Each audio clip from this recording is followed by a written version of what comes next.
I wanna. But this is how we talk with our friends, isn't it? Do you talk to your friends and say, I want to go to the Cougaree? Just sounds weird. You say, I want to go to the Cougaree. But again, it's just because you are comfortable with each other, and it actually makes me happy.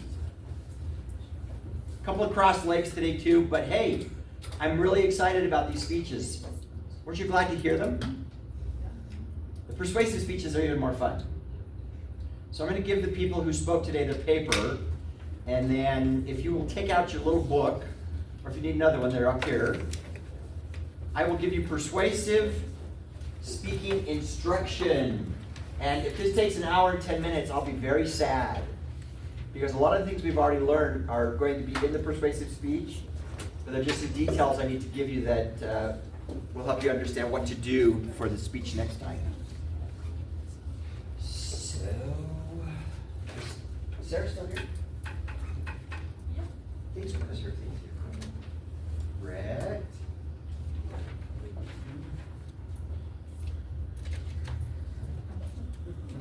I shouldn't really write in red, should I? It's fine. I know, but it's like bleeding on your paper. You know what I mean? Sorry, I'll just walk it right here. I actually made a resolution one year when I was teaching at UVU and BYU to do all of their notes in green and all of your notes in blue. Probably made them feel better, huh? It doesn't look so harsh, but I'm sorry, I've taught for 45 years, and it's hard to get away from red pens. I love them so, and I use them when I do crossword puzzles and Sudoku. I'm so good at Sudoku. They published the puzzle wrong. They didn't put any 4s on it at all, but where there were supposed to be 4s, they put 5s, plus the regular 5s. And I still figured it out. With the wrong numbers on it. It's so weird. Just had to ignore all the 5s. Proudest day of my life. That's kind of sad. So, in the back of your book, what do you think the big difference is between persuasive and informative? What can you tell me? I've already told you I think they're actually the same speech, but we just divided them to make them, you have more assignments. Because if an informative speech is interesting, it kind of is persuading you to listen. But we're not affecting change in behavior, attitudes, and beliefs, right? Like we talked about. So, is it informative speech on doing your nails persuasive or informative? Depends on if you're persuaded. Were you persuaded to do your nails? I know, but you weren't. So it's informative for you, persuasive for other people in the class. I'm not really worried about it, but here's the difference that we will use in class. Your speech is going to be 5 to 6 minutes long. For the Sloan Speech Showcase, you can go 5.5 minutes. So if you're one of the speakers at the Sloan Speech Showcase and you give a 6-minute or longer speech, you'll have to cut it down. So I'm putting 5 to 6 minutes. Can you go longer?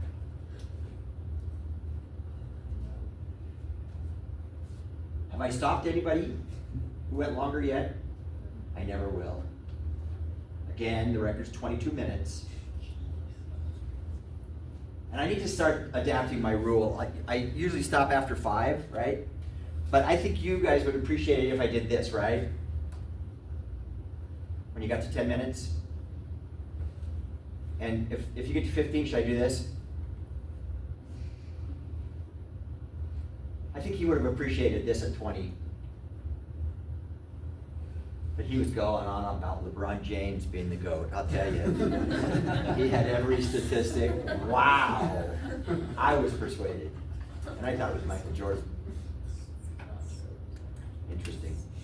Do speak about what you know, something that you're interested in. But here's the hard thing. We're going to talk in just a minute about how it's really hard to change people's attitudes and beliefs. You really have a lot of them. And do you think that every single person at BYU believes and has the same attitudes as everybody else? I think you've met a lot of different people there, haven't you? So, the other requirements are, let's use a quote from the quote book. You've got 600 sources there. You choose one.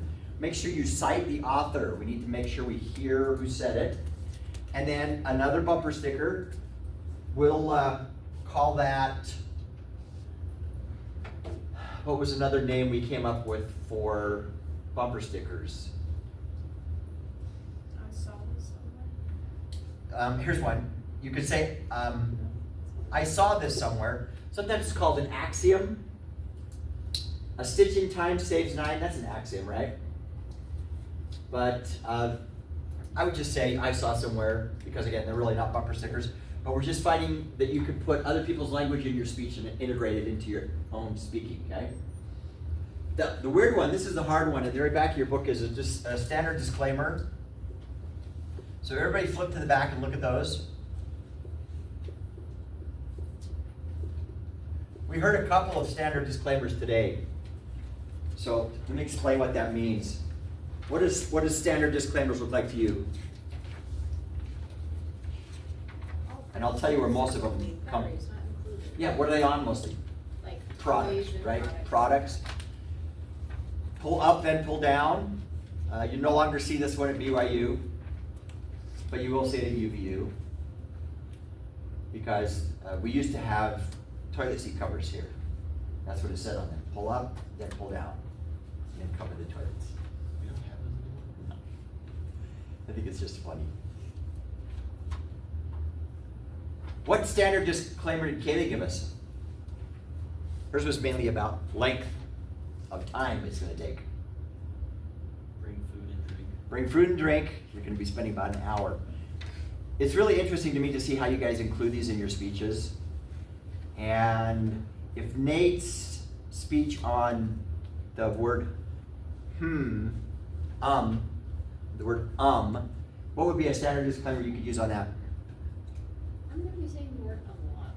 We will. Be prepared. And again, we infect each other because we hear somebody say it. We don't want them to feel bad because they're saying So we are saying in support. I think it's funny. What's the standard disclaimer you could use on a speech about Not guaranteed to prevent all ums. Is it in there? Oh, no. Oh. Yeah, give me one that's in there. I'm going to have you use one from the book just to show that you can use other sources besides yourself.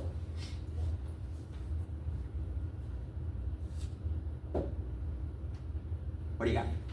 May be hazardous to health if consumed in excessive quantities when giving a high school speech. Ooh, may be dangerous to your health if you say excessive time. You may get bullied because of it, honey. May be dangerous to your health. So try to figure out one of those. It's kind of interesting just to see how you include them. Also, I need you to give me some kind of an outside quote, and this is something that I can look up based on what you tell me during the speech. Something like this. In The Economist magazine, May 2024, it says, you don't have to have the page number, but when you write the speeches out, give me the page number. Anybody here not done a bibliography before? No substitutions allowed. No substitutions for the word allowed. If you put this quote in bibliography, what's the reference going to be? Just say quick quotations, comma, Allred, page whatever. Does that make sense? This one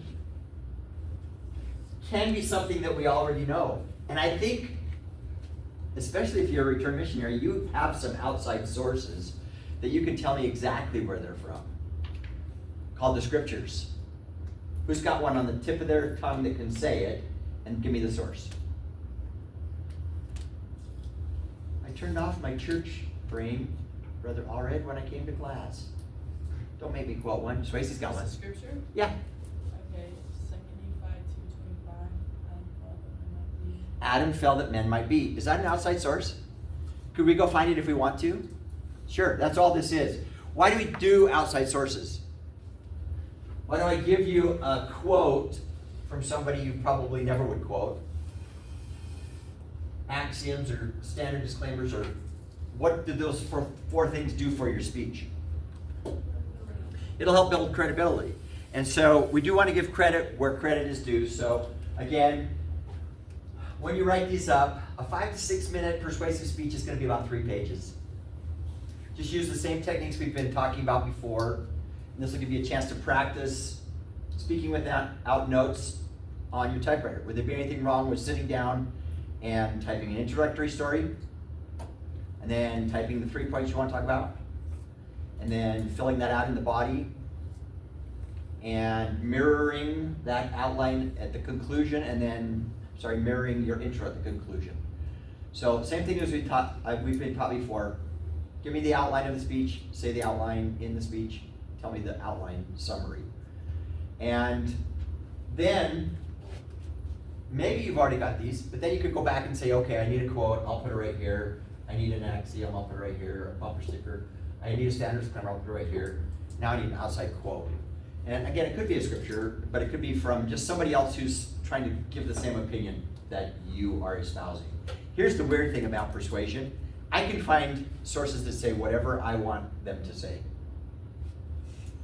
In debate, I debated in college, won tournaments, and we could find sources that would say stuff that would counter every argument that had beat us. And that's what we would concentrate on the next week before the next tournament, is finding that source that said the opposite thing. Does it make it true?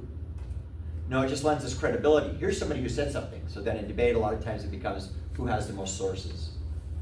But you don't want to be debaters, and that's one of the main reasons I talk so fast. I apologize for that. I have a question. Yep. When you said 3 pages, is that like double space? I think it would be double spaced. Yeah, don't single space it. 3 pages double spaced is 6 minutes. Okay, and then second question. And just send it to me on Learning Suite. And again, it's probably not the speech you're going to give, because we're learning to speak without notes. So it's Okay. not like I'm reading it. Just No. But I want to see what you would write if you were writing a speech instead of giving a speech without notes. Okay? What does it do next class period? No. Just make sure I get it.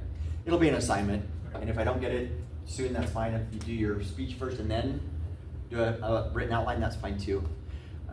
Here's why you need to, especially if you're going to be the Sloan Speech Showcase speaker, they will want either a pretty detailed outline with a bibliography, and then that way you've already got it written if you wind up doing your persuasive speech there. So, should we talk about why persuasive speeches are hard, or what other questions do you have about the persuasive speech before we give you the details? This is a hard speech. People think it's harder than it is. It's just 1 minute longer. Some of you have already spoken 6 minutes, haven't you? Yeah. Here's the problem. Leon Festinger is trying to figure out why people can hold more than one kind of an opinion about something in their head. He called it cognitive dissonance. And you don't need to write this down, but we need to discuss it. He said on every topic, you hold a position somewhere from 0, no position, right? All the way to really against it or really for it, right? If you were to say the population at BYU at large, are they in favor or against abortion? Probably mostly against. Do you think there's some people who are in favor of it? Probably. How about this one? This is one that is interesting to me. This is why you probably shouldn't give talks on topics that people are really polarized on, because you're only going to be able to move them a little bit if they have no opinion. Guess what happens? Let's just say capital punishment. And this is going to shock you because this will actually divide us as a student body here. Do you think most people at BYU are in favor or against capital punishment? Yeah, it is. And I'm going to give you some details about why in a second, but what do you think? Just if you had to guess, do you think most people are in favor of people getting killed for crimes or not? Yeah, BYU. I think people are in favor. Mostly in favor, probably. In fact, there's scripture that I could quote to give me credibility to say that most of you probably are. And you know which part of the Book of Mormon I'm talking about. What happens? The chops, like he kills Laban. Laban gets killed. Yeah. It is better that a man perish than a nation perish. See, you've got the outside source in your head already, right? And I'm not going to persuade you on this, but I actually have 3 reasons why I'm against capital punishment. So you want to hear a short, persuasive argument about that? The 3 things I want to talk about are the Innocence Project. It sounds like a speech, doesn't it? False confessions and false identifications and punishment. So the first thing is, have you heard of the Innocence Project? It was started by a professor in Texas who had his graduate students look up people who were scheduled to be killed and help them to research their projects and find out if they were really guilty or not. And a lot of times they were able to get some DNA to find them innocent. I think there's about 300 right now, but somebody should look this up for me. Look up Innocence Project, and then just tell me how many people they've actually gotten off death row. Wouldn't you like a college student fighting for you to show that you're innocent? And you've heard in the news people have been wrongly accused, right? And they've served like 30, 40 years. And they'll usually get some kind of a 375. 375 so far. Sometimes they'll get paid for the time and stuff that they were put away from because they get sued for wrongful imprisonment. But still, I don't think, I don't know. We don't want to put people who aren't guilty in there. So how can you be absolutely positive? I don't know. I guess if we have videotape, eyewitnesses, more than one eyewitness, what would it take to have you condemn somebody to death? More than circumstantial evidence, probably, right? Second thing is, because 375 have been put in jail wrongly, you need to know that a disproportionate number of black and brown people are on death row than white people. So, do you think more black and brown people commit murders and deserve to die than white people? I think there's more white people who probably should. But see, that's the other thing. The second argument here is it's disproportionate according to race. Black and brown people are found guilty and sentenced to death way more, almost twice as much as white people. And it's just a prejudice in our system, and I don't want somebody to be discriminated against just because they're in the wrong place at the wrong time, they look like somebody else or whatever. Now here's the other thing. Guess how much it costs to execute somebody? To put them on death row and kill them. What would you guess? It does cost $1 million. You know why? Because everybody who's on death row is guaranteed an appeal, and some of those appeals get appeals, but guess where the $1 million goes to? It doesn't go to the state or the people who got killed. It goes to the lawyers. Because they get to represent them in court, and it costs a lot of money, and the state winds up paying that money. And I would rather spend that money keeping them in jail the whole time. I'm serious, I would really rather have somebody rot in jail and then be found innocent later and then let out, and then compensated, obviously. But that's the 3 reasons why I'm against capital punishment. So, anybody had their opinion moved today? Probably not, because here's the thing. If you're right here in favor of capital punishment, what are some things that you were thinking in your head? There's at least 2 or 3 that I could tell you that made you think, nah, they should still be killed. Some people are just really not good. Like, they've done heinous things. They Kill the non-quality people, okay?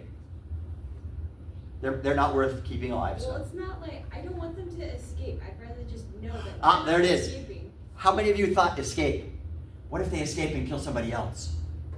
Right? That's the big argument. And because you have that and maybe 3 or 4 other arguments, guess what just happened to this position? Because you were thinking escape, you actually moved farther positive. I've reinforced the things that in your head that you can have cognitive dissonance about. Now think about this. We just said in class, we're in favor of killing criminals, right? But against killing babies. But it's both killing, right? So cognitive dissonance means you can hold this idea in your head that says it's okay to kill people if they're criminals and old and bad. Just not what they're before they're born. Doesn't that play with your mind? Cognitive dissonance is weird, and it just means that you can have two opinions about one thing, and maybe you change your mind, but probably you don't. Because again, if you're way over here on this one, somebody argues, they give you 3 reasons why, you've got 10 why you're there. This is why it's really hard for people to be persuaded, and why there's a lot of division, don't you think? Because they've got 10 reasons why, and you're going to give me 3, and I don't think so. So this next part is going to look like an outline, but do you guys have questions about cognitive dissonance? Do you think you can hold 2 kind of opposite ideas in your head? Killing bad, killing good? That's a weird example, I guess. What about, I guess we could say, what about shoplifting? Are you guys against shoplifting? Unless the people are starving? See? She just started, she's like, yes, I'm against shoplifting, but if they're starving, I don't know. I have seen, have you guys seen people shoplift and take stuff? Yeah. Do we have class on Halloween? Yeah. Sorry. You got a party planned, don't you? Yes, just bring it to here. Bring it. We'll be in class till 6:30 next time. But here's the thing. We only need like 10 people to give speeches next time. And I won't be lecturing.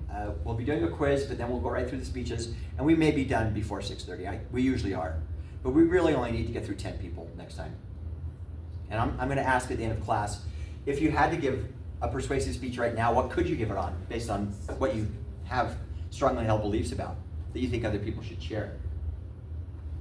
So I'm also going to ask you, how many of you think you're going to speak next week? And I hope 10 of you raise your hand, because what has happened in the past, I'm going to do some inoculation effect here, okay? Inoculation means I tell you something and that inoculates you against doing it.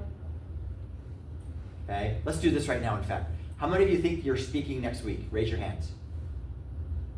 Okay? So there's 5 or 6. Usually what happens is there's 3 or 4 people who are really sure. And when 3 people speak next week and we get out early for Halloween, that means it screws up the schedule later. Okay? So here's the 2 things that should persuade you to speak next time. I will grade higher next week than I will the next week. Why? Because I need 10 people to speak.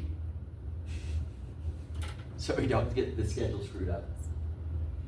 Now this is going to sound like an outline. Anybody else have comments or questions so far?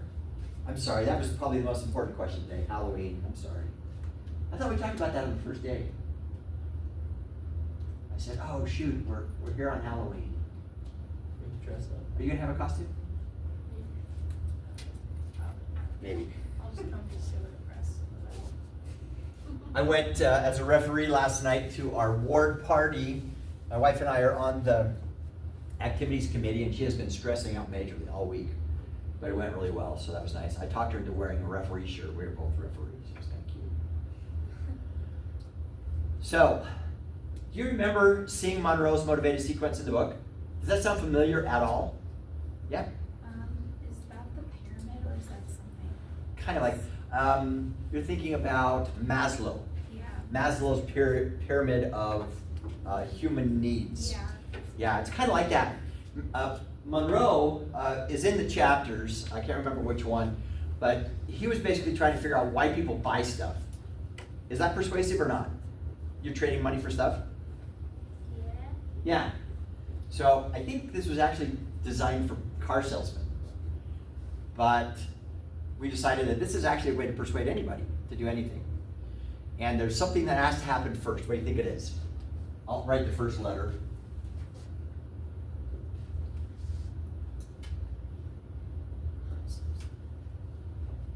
Monroe's motivated sequence. What do you guess? Before you can get anybody to do anything, we do this at the beginning of our speech. We don't start our speech by saying, my speech is about. We delay our topic to try and help us build some suspense. What are we trying to get from the audience? Thank you. See, I knew you'd get that. He says the attention step is important. If they're not paying attention, you're not going to persuade them. How do car dealerships do this? Look at the brand new deal. Holy cow, it's right over there, shiny, brand new. Bright, shiny lights. One dealer here has got all purple lights at night. I don't know if you've seen that. The balloon man, whatever those are.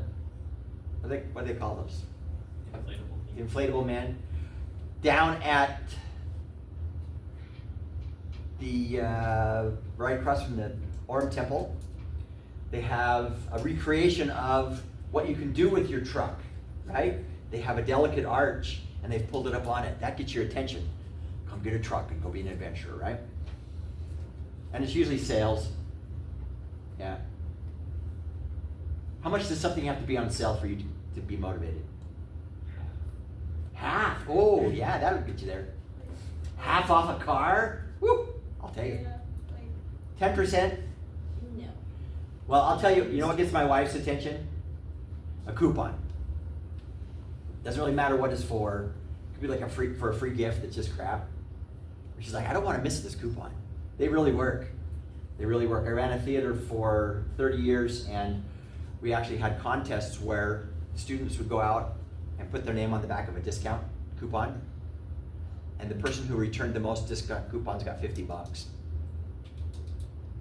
So I got a lot of audience members there because they wanted to make that money. They were persuaded. And they also wanted to persuade the audience too. So now that we've got people's attention, we've kind of got to put them off their comfortable cognitive dissonance, relaxed state, the place that they are where they don't really need a new car because this car's working. So what do you think the next step is? I need to like compliment them. Well, yeah, I think that's part of attention too, complimenting them. He starts it with a C, and you can tell me what these are. He says it's concern. If a car salesman is trying to sell you a car, what does he say about your car? Your car sucks. Why? Because it's old. Old, doesn't have as many airbags, it's not as safe. Doesn't have heated seats. Oh, so nice. What else would they tell you about your car? It's slow. Slow, you want a fast car. So basically they're taking you off of your resting point on your car that you have right now and they're raising concern. So they're causing dissonance. Maybe I should sell my car. Wonder how much I could get for it. I don't know if trade-ins are worth it. You think? You think they just bump the price up? I don't know. I'm terrible. I hate car deals so much. I just say thank. We'll just take it, whatever. I don't even haggle. I should, but I don't. So now that you've got them kind of agitated, guess what the next step is? He says you need to satisfy that concern. So he calls it the satisfaction step. And he's trying to ease your tension by saying, what about the new car? Give me 5. It's fast. Faster. Spacious. Spacious. Quiet. Quieter. Reliable. More reliable. Look at this great rating it has. And Efficient. it's new. We like new Gas stuff, don't we? mileage. Oh, gas mileage, yeah. It's electric. It's hybrid. It's got heated It's seats. driving a Volvo. Well, my father-in-law cursed me by letting my wife sit in his Lexus. Yeah, that was the end of that. So I asked the guys, I'm like, seriously, they're both made by same company, Toyota. I said, what's the difference between a RAV4, which is what she thought she wanted, and Lexus? And they're like, oh, it's insulated way more. It's way quieter inside. It's just an expensive Toyota. But we're paying for it every month, so we must have been persuaded. Now, this is the cool one. Sometimes you'll hear people say, imagine a world where Rhett is driving down the street in his car, right? He calls this step, it starts with a V, what do you guess? Visualization. Picture yourself in this car. What do you see yourself in if you could have any car, Rhett? 1965 Cobra. He even knows what color. What color? Blue. With a See? white stripe up the center. White stripe. If we want to have change in the world, it helps people to imagine what the world would be like if you changed. So this is a good phrase everybody can put in their speech. Imagine a world where, and then whatever the change you want to have happen, right? Are they going to change? Oh, I'm being pessimistic, aren't I? But we still should try to persuade people to do things that are better for them, the earth, the students at BYU. What do the students at BYU want that needs to be changed? See, this is the persuasive speech I usually hear. Parking. One parking structure would solve all the problems. Yeah. There's a lot of laws with that. Well, and here's the second one. Stop booting cars. Oh my gosh, how many of you have been booted? Yeah, about half the class. That is a lucrative business to run. I think some of you could speak about that. I'd be interested to hear. I wish I could use my ankle grinder. They should make it like free game, like you can't get charged for it. Ankle grinder. Like a Oh, Rhett's telling you he wants you to call him if you get booted. So, well, that's the thing is they have your play. They need to make it so it's like it's just fair game. It's like if you can get it off, then you're good to go. But well, if you can't, I've seen people like take their tire off and just leave it. Put on the spare. $60. Yeah, frames are too much. So, here's the difference between an informative speech and a persuasive speech. The only thing that's missing is this very last step. We can say this about visualize yourself on the beach where? That we heard in class? In Hawaii.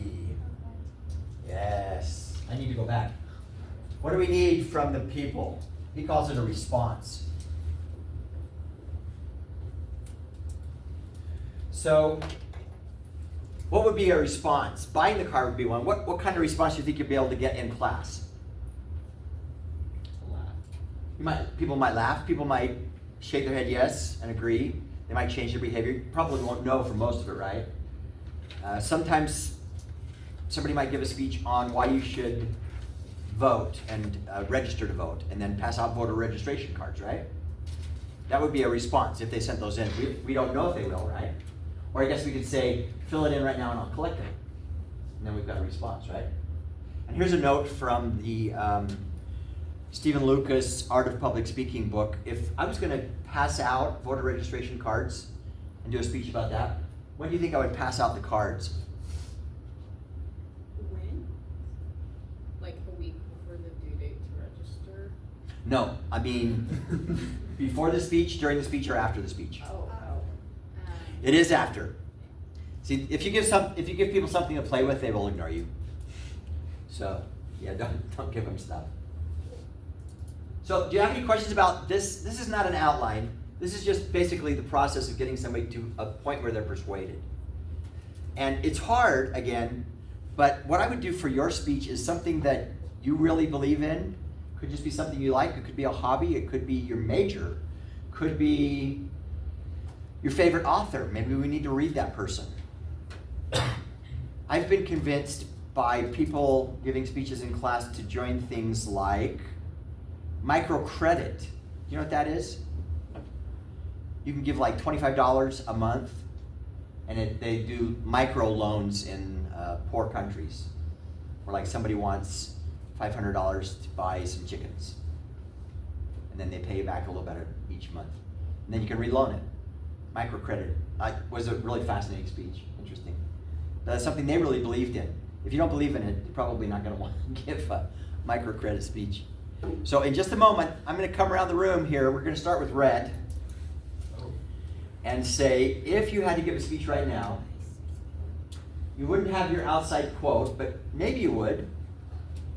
Swayze had a scripture at her fingertips. Maybe we should think of scriptures that will fit these topics. Then we can say we talked about religion in class for when the surveys come up, right? So if you had to do it off the top of your head, Rhett, what do you think? Here's a good way to think about it. What should be different about the world? I want to give a speech about how can I change the world. If I had a magic wand and I could wave it, what would I change about the world? And then write a speech about it. Rhett?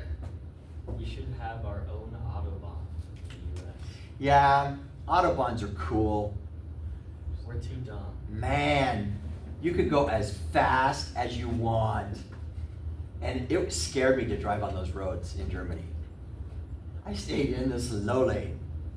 And some people drove past me like I was not even moving. Yeah. I'm like, I hope I don't see them up ahead of me in a wreck. This is really bizarre. You're not going to believe this, but my wife can verify this.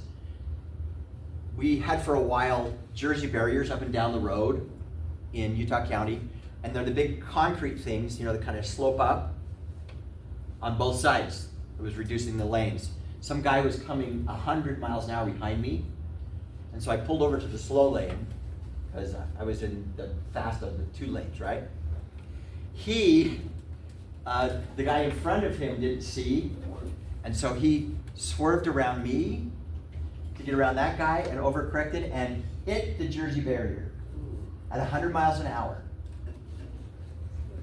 He was airborne. It was just like Fast and Furious, I kid you not. Just right in front of us, and I'm putting on the brake because I know something's going to happen. He gets airborne.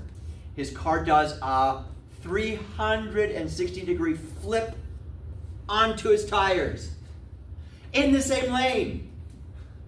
It was on purpose. No, it flattened 2 of his tires, and so he's limping along on flat tires and trying to find where there's usually a little exit every couple miles so you can pull off if there's an emergency. But man, you could smell the burnt rubber, and I think he landed right next to the guy he was trying to avoid. Can you imagine seeing that in your side view? And then think about it. I bet he didn't even enjoy it.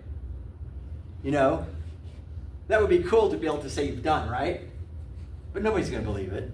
And you probably wouldn't enjoy it while you were doing it, but I could not believe I saw that.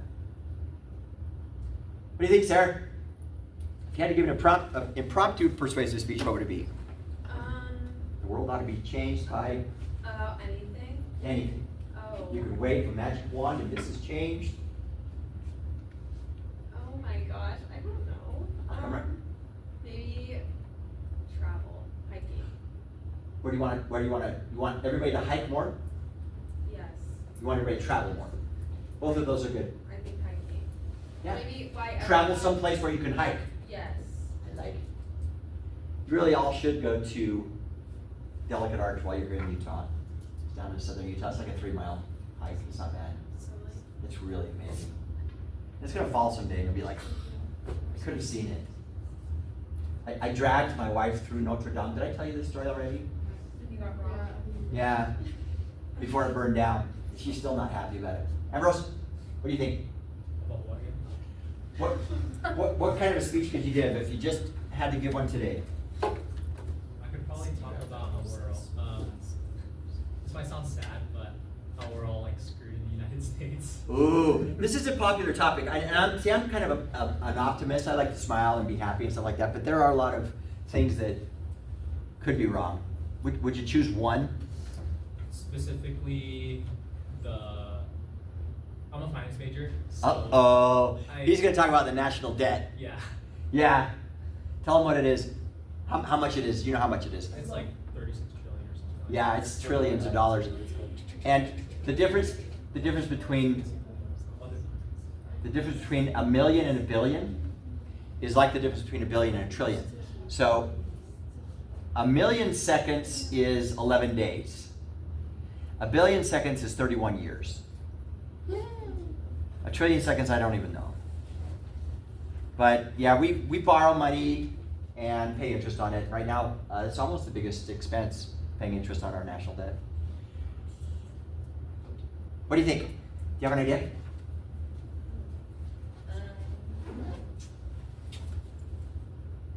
Why we should cater to this class? Cater to this class. Are you talking about food? Food, yeah. Why this class should be catered? I could listen to that speech. I think I even know the caterer I want. What would you give that? Why you shouldn't be an exercise science major. Why you shouldn't? Yeah. Oh, and see, is there any reason to do negative ones? Why you should not be an exercise science? I've actually got 3 reasons. And could probably give us some outside quotes. What do you think? Probably like exercise can heal almost all of life's problems. Nice. Isn't it true? Isn't that weird? People don't believe it, but yeah, if you're in good shape, you don't have a lot of problems. And sometimes you're out of shape because you don't exercise. Yeah, I didn't used to think I could run a mile. And then some friends invited me to run a 5K, and then I ran a bunch of 5Ks, and then I ran some 10Ks. And I've run 9 marathons. But I can't run marathons anymore because my knee says, you're too old, you foolish old man. So maybe half marathons, but it's amazing how it changes your health. Cool. What do you think? What could you give it on? I guess we went back this way, okay, sorry. I'm writing a policy paper, so I could. Yeah, policy paper's good. I'm talking about immigration and, well, I could write about what my paper is, or I could write about something that's slightly branched off of that. Sure. So immigration maybe, and what's the branch? Immigration,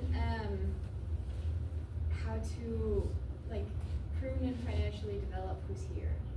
Prune. See, when she said prune, I thought about my fruit trees. Okay. But guess what? We like immigration, especially people who come on those exclusive visas, because they're some of the smartest people from the rest of the They're world. so smart. Yeah. Yeah. Swayze, who did you have to leave? Yeah. Yeah, you're good. Yeah, I'd listen to either of those, especially how to prune my trees. Okay. I don't know how to What do you think, Benji? Say why you should decrease your headphone usage. Oh, decreased headphone usage. See, I use like one every night. Brain cancer and Gary. Ooh, I can't wait. I can't wait to hear it. Rhett's already the brain cancer, so we'll see if that shows up. What do you think? Why you should never be a vegan or vegetarian. Ooh, don't be a vegan. And guess what? Guess what speeches I've had before? Why you should be a vegan. Yeah, so it's like Wendy, remember the girl who came, or the lady who came to first class? She's a keto or Paleolithic diet. It's all meat. Yeah, mostly meat and protein. What do you think, Nate? Why we should get rid of Reese's peanut butter cups. Reese's peanut butter cups. Guess what I just saw in the store? I hope you get pulled What? up. No. Reese's peanut butter animal crackers. Oh, those are actually so good. Animal crackers coated with peanut butter on one side. Are they good? Oh, yeah. Peanut butter, oat chocolate. I hate Reese's peanut butter cups. Yeah, it's not real chocolate, but it still tastes good. Those two are gross too. What would you think? You have one? Did we already get yours? Yeah. Okay. And Why people shouldn't sell their organs? while they're alive or dead? Because you can sell a kidney. Yeah. These are just- No, it's like a live organs. Live organ donation. Is it so? It's more like donation or selling them. So it'd have to be. Selling donations. So selling them, it'd have to be like your kidney if you're alive, right? I donate plasma, does that count? Yeah, you are selling some of your body parts. Did anybody here see Minority Report with Tom Cruise? He gets eye transplant, and it's somebody else's eyes. That was a weird. Yeah. Cool, Byron. Why you should learn another language. Learn another language. I keep saying this. I need to learn Spanish. I'm gonna start one of these days. Maybe I'll be persuaded by Byron's speech. Katie says. Why we should abolish the electoral college. Amen, sister. I mean, I shouldn't say that. The electoral college, Utah has 5 electoral votes. That's it. I really wish it was the popular vote. But Yeah, because it would. here's the thing. It would make politicians go and advocate in more states. Yes, And I because think that's a common because mistake. right now, California has so many, and New York and Texas have so many. Yeah. Either way, Yeah. electoral college or popular vote, those 3 places are going to decide who's president. But if you don't have the electoral college, people will go other places and Because follow. like if you're like if the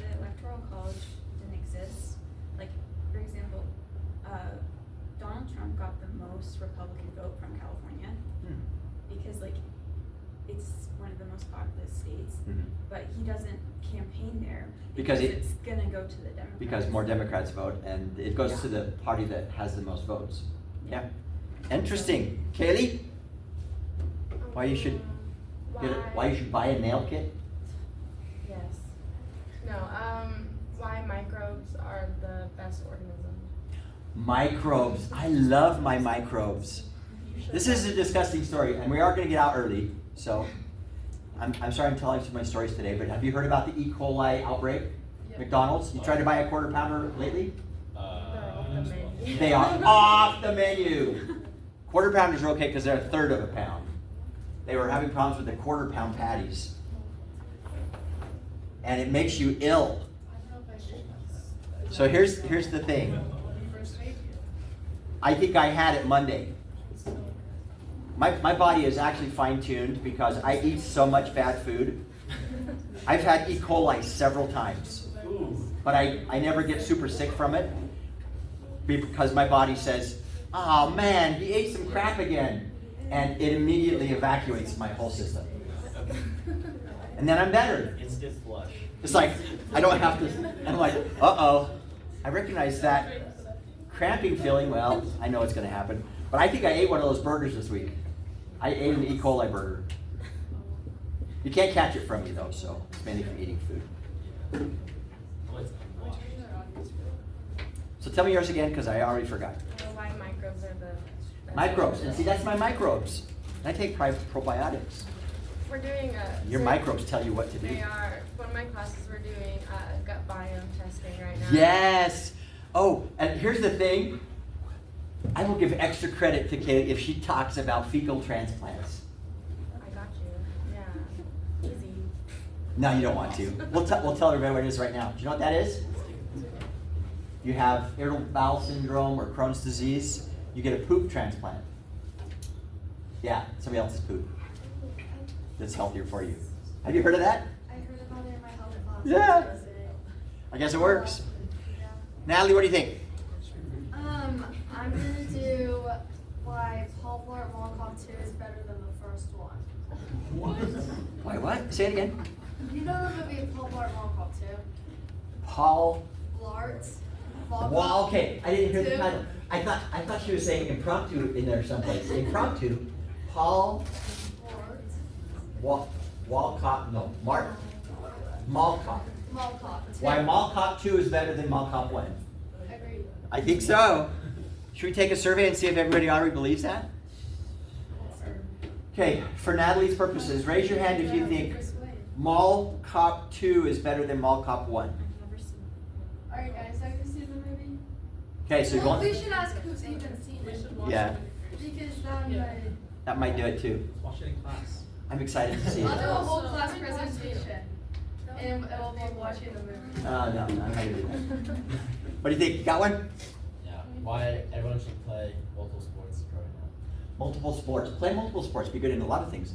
I'm impressed with the guys who are like professional basketball or baseball players at the same time. Yeah, it's football, baseball, mostly. Yeah, football, baseball.